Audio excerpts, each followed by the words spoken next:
Esselamu Aleyküm ve Rahmetullahi ve Berekat. Sayın kardeşlerim, Türk kardeşler, sizi bu webinar seminerinde gördüğüme çok sevindim. My dear Turkish friends, brothers and sisters, it's great to see you in this Congress. I will be speaking in English. If you let me, I would like to continue in English. I am going to deliver you a presentation. Let me start sharing my screen. Just give me a second, please.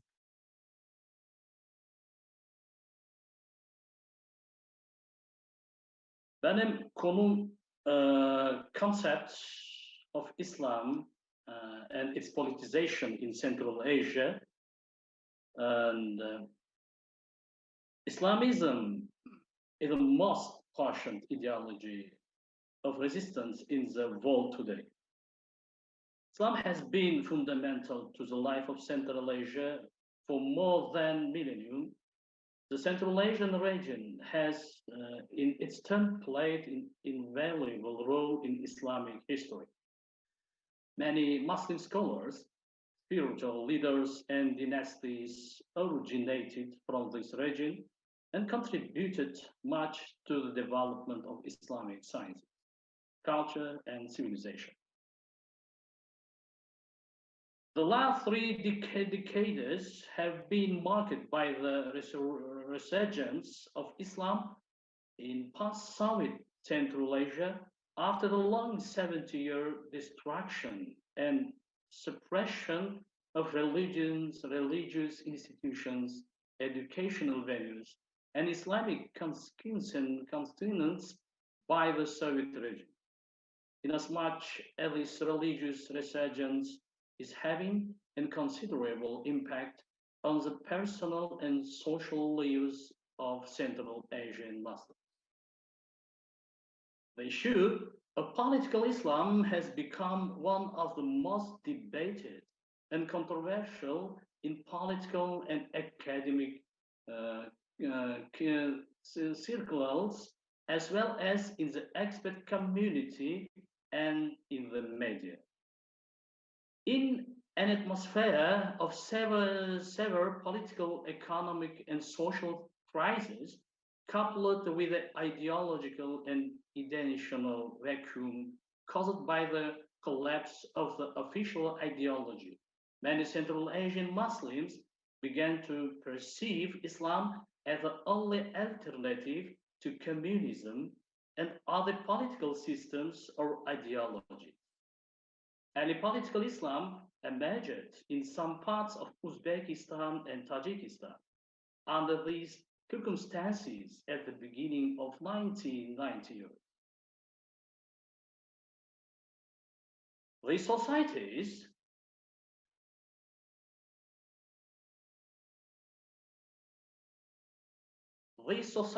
were culturally Muslim, but had been deprived of a formal Islamic education system and Islamic intellectual life for 70 years.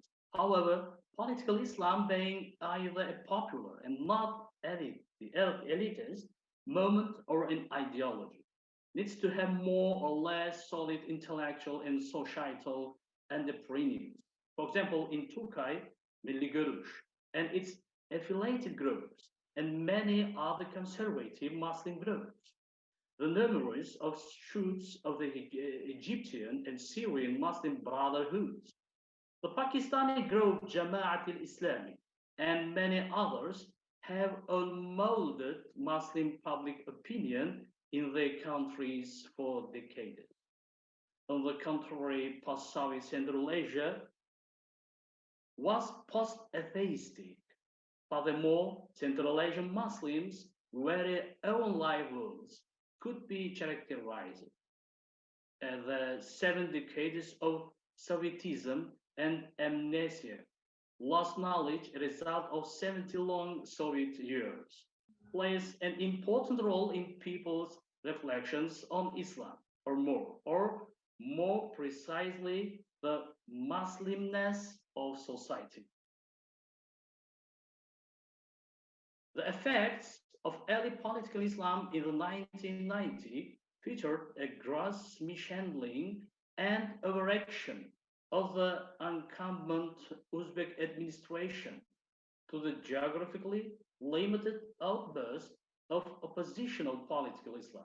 Costs include stalled democratization in Uzbekistan and even a reversal of the political processes initiated during perestroika. The result is a host of rebranded totalitarian practices. On the other hand, the mistakes of local Muslim leaders, particularly in the most restive Namangan region, one of province in Uzbekistan, exacerbated the fears of the secular elites and ignored the realities of the post-Soviet and post-atheistic society, and should thus not be overlooked.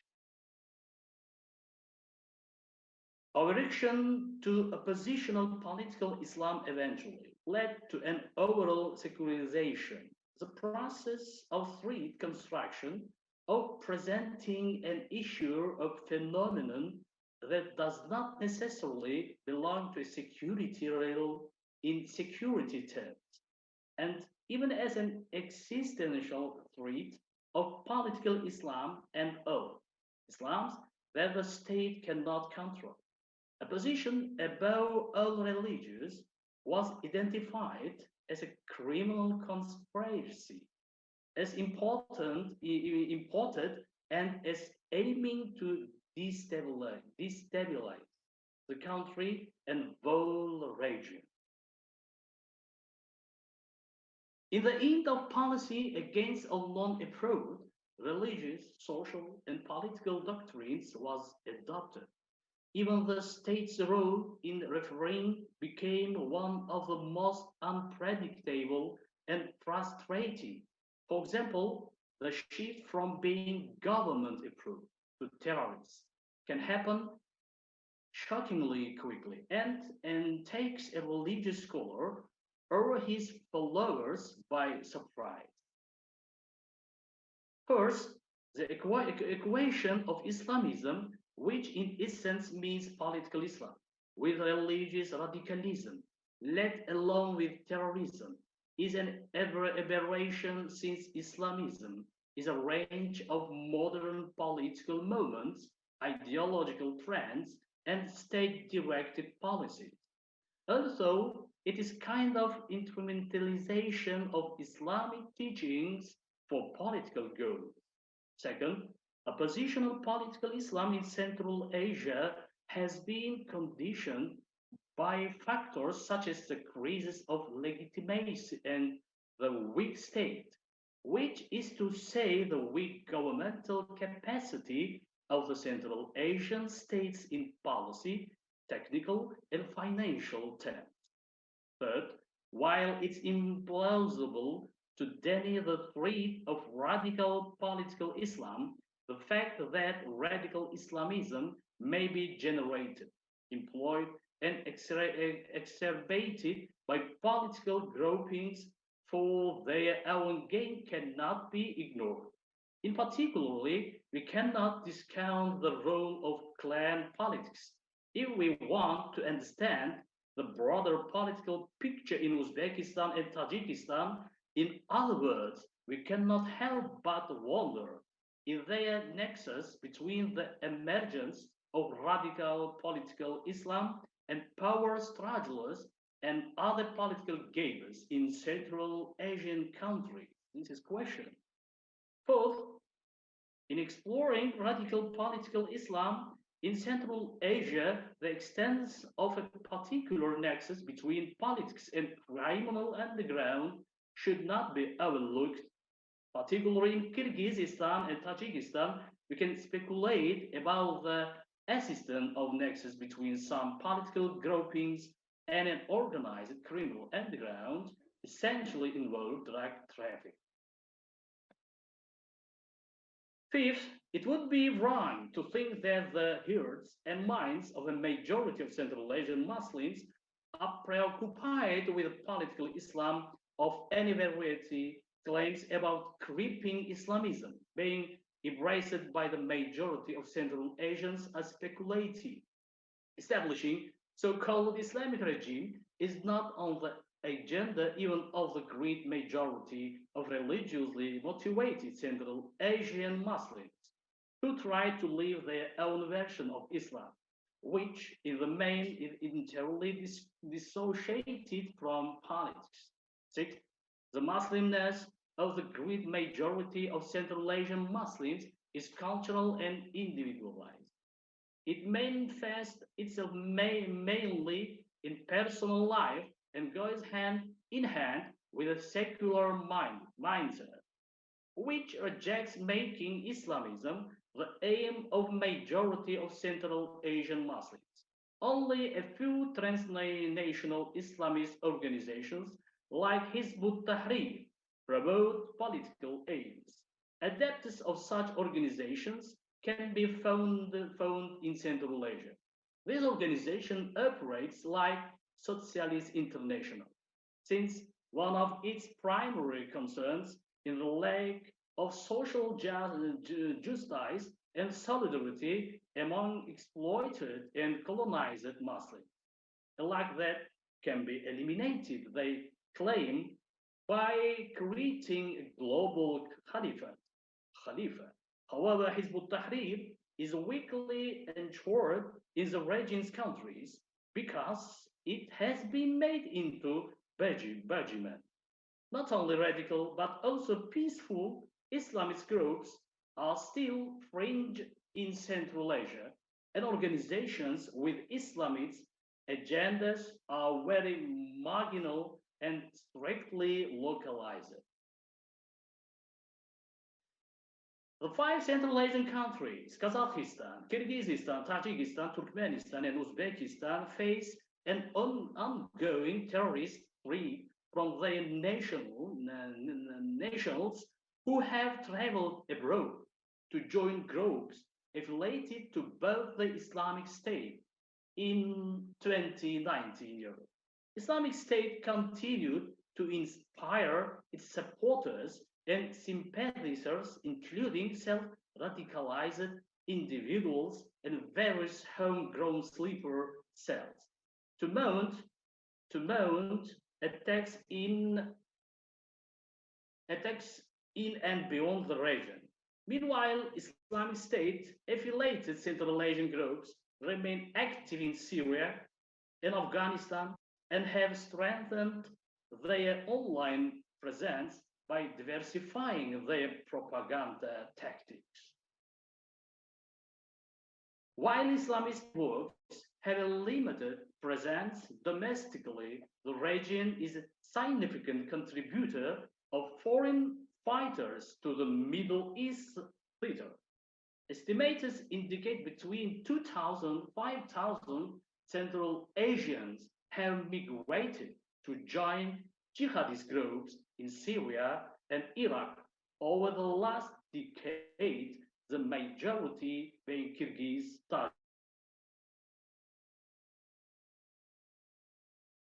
Many have since been killed in battle, while some have relocated to other conflict zones or returned to their home countries. In Kyrgyzstan, for example, the authorities arrested two Kyrgyz citizens who attempted to enter the country along its border in the southwestern Balkan region in May 2021, but had reportedly participated in armed conflict in Syria. State border guards also found Kalashnikov bullets in their positions during the arrest. My conclusion, dear colleague, critical analysis of the threat of political Islam in Central Asia shows that a key feature is its endeavoring to help and solutions for the real needs of the majority of ordinary people, as such as the demands and expectations of Central Asian people are not fundamentally different from those of people living in the West and other countries, and particularly of people living under authoritarian regimes, people who have lost so many freedoms and rights future hopes, and human resources over the last 2 decades in the name of the fight against radical Islamism. Central Asian Muslim communities need to get acquainted with the progressive and reformist Muslim discourses, such as those developed by Al-Fadl, Amina, Wadud, Al-Na'im, and others. Such discourses can elevate the suspicions of their secular elites and help Muslim activists to focus on their country's real problems which are the lack of meritocracy, of access to global knowledge and technology, and a need for the systemic protection of human rights and the environment. Thank you. My publications on the research topic, maybe we translate several books in Islamism and modern Islam in Central Asia, especially in Uzbekistan. Thank you for your attention, dear colleagues. Teşekkürler ederim. Thank you very much, Mr. Bekmirzaev. Any question or any comment on the floor? Var mı bir sorusu olan veya yorum yapacak olan?